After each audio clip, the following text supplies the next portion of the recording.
Louisa May Alcott is our first champion of moral life, a human life committed to self-conduct as a person and to some or all areas of human belonging, such as family, country, nation.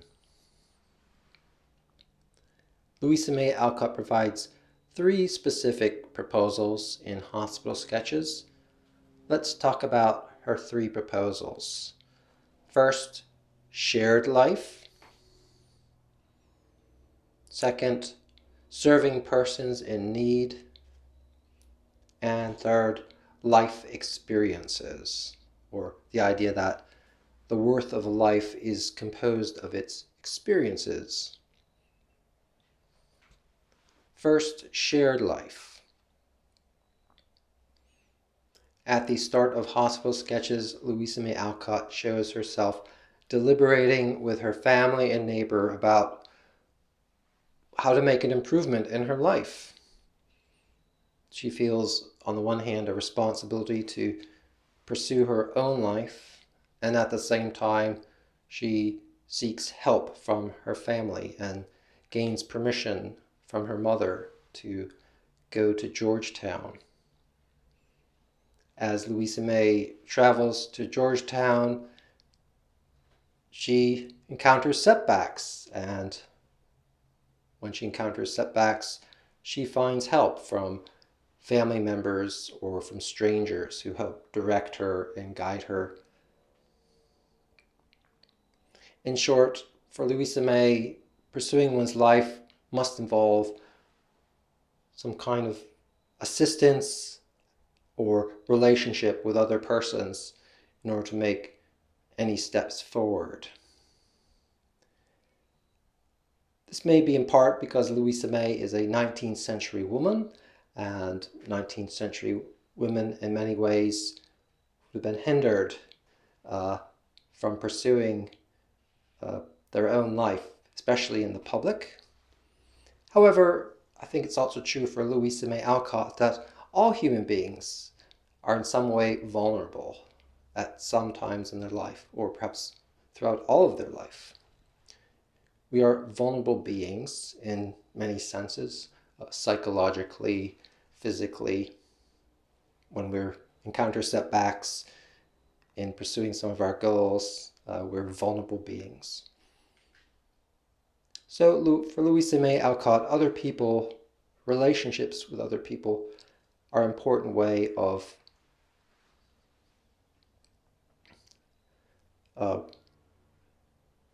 living with our vulnerabilities and accepting our vulnerabilities. This is a perspective that a male observer might overlook or fail to state, but Louisa May is conscious and acknowledging of her vulnerabilities. When Louisa May becomes a nurse, she's first overwhelmed by the task. However, she begins to form relationships with her patients. She jokes and they tell stories and talk about where they're from or how they got injured. And by forming relationships, Louisa May herself becomes more acclimated and confident, and the patients on their side begin to heal and have some hope. These are some simple examples of the sharedness of human life in Hospital Sketches. It's worth noting that Louisa May, as a person, was committed to supporting her family after this episode in Washington, D.C. and Georgetown. She began to write after 1863, and her writing helped support her family. And she states in her journals and letters that supporting her family was the primary reason why she did any writing.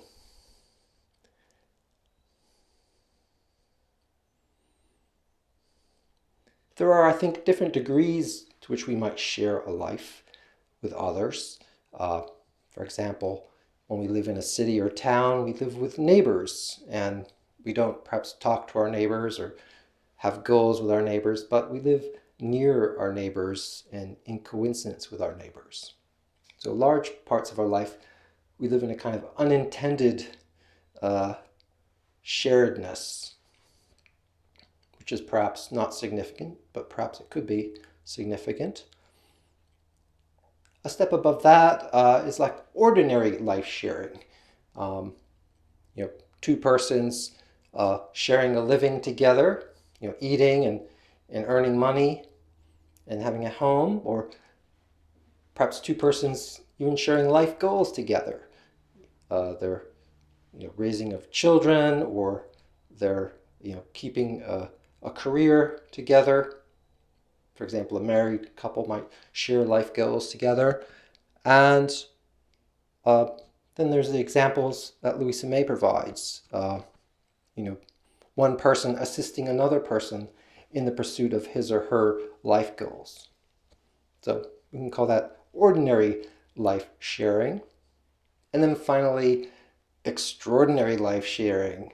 A person like Louisa May Alcott's mother giving up her life goals for the pursuit of her husband's life goals. And in Hospital Sketches, Louisa May Alcott describes several examples of men giving up or risking their lives for the life of their fellow soldiers. So examples of extraordinary life sharing. Let's now talk about serving persons in need. Louisa May, as a young daughter of transcendentalism, was taught by her father to value self-sacrifice, or she also calls this self-denial. Don't put yourself first, put others first. At age 30, she's very unhappy. Henry Thoreau had passed away in May of 62. Perhaps other events in her life were making her unhappy. She decides, I need something to do. I need to make a step forward in my life. And she decides that she's going to serve the wounded in Georgetown. So for her, serving persons in need is a good step forward in improving her life.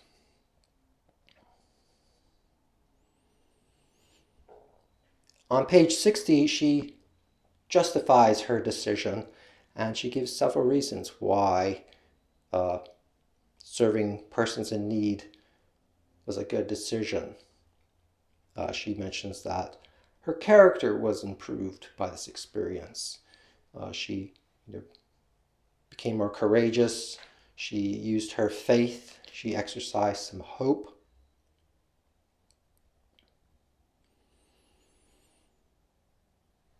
However, it's evident that throughout the story, what's significant about her service are the relationships that she forms with the persons that she serves. There are, of course, several nursing tasks which she performed, like washing bodies, bandaging wounds, feeding the soldiers, reading to them at night and writing letters. And she mentions also assisting the physician. But beyond all that, more significantly, she states that by forming relationships with the wounded, she contributed to their sense of belonging, gave them, somebody to talk to and look forward to in the night shift or in the morning shifts. And Louisa May, describes how forming these relationships improved her and brought out her good traits.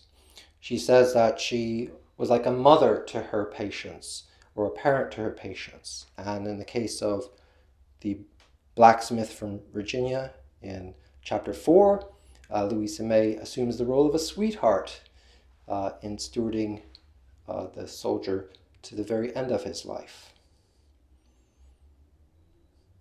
So, to conclude, the value of serving persons in need, above all, was the forming of relationships with persons in need. which we've already mentioned for our author, is an important part of any human life, is to have relationships. Let's now talk about Louisa May's idea that, quoting from Transcendental Wild Oats, it takes many experiences to shape a life, and a similar idea in Hospital Sketches on page 60. The worth of a life lies in its experiences. She gives us an idea of what she means right there on page 60. She says that by some measures, this was a failure. She became sick and she intended to stay for 6 months, but she had to leave at 6 weeks. But she says, I don't regret this decision. I would have made this decision again. I would have come to Georgetown even so. So one feature of a experience that shapes our life is something that we never regret and we never forget. She also mentions that she learned from this experience, and it brought out virtues like courage and faith in her. So learning and developing one's character was an important part of this experience. And we could add again the topic of human relationships, that Louisa May met people that she would never have met otherwise. She formed perhaps lifelong bonds with some of the wounded. And we also know from Louisa May's biography that she at a young age was an abolitionist, a person opposed to plantation slavery. And so for her, being in Washington and Georgetown on the occasion of the Emancipation Proclamation, it's an important fulfillment of her family's abolition. On our lecture notes, I have a proposed definition of what a life experience is. A life experience is an experience that must involve some effort on my part. I have to be, an actor in some way. And moreover, a life experience is one that includes some kind of attainment or perhaps a significant change in the course of my life. And then finally, a life experience is one that once I've undergone it, I will never forget it and will never regret having gone through that experience. Some popular examples of good life experiences would be graduation, first sweetheart, first dating, the first year in one's first job, a marriage ceremony, raising a child to maturity. And then there are also what we might call bad life experiences, accidents, illnesses, relocations, failures. Those, to some appearances, are something a good life doesn't have. However, change happens by way of bad life experiences. So, and that may be ultimately contributing to the goodness of a life, is to have setbacks and failures. According to Louisa May Alcott, the good life is to some extent shared by way of relationships. Good life involves the serving of persons in need, and a good life is composed of what we may call life experiences.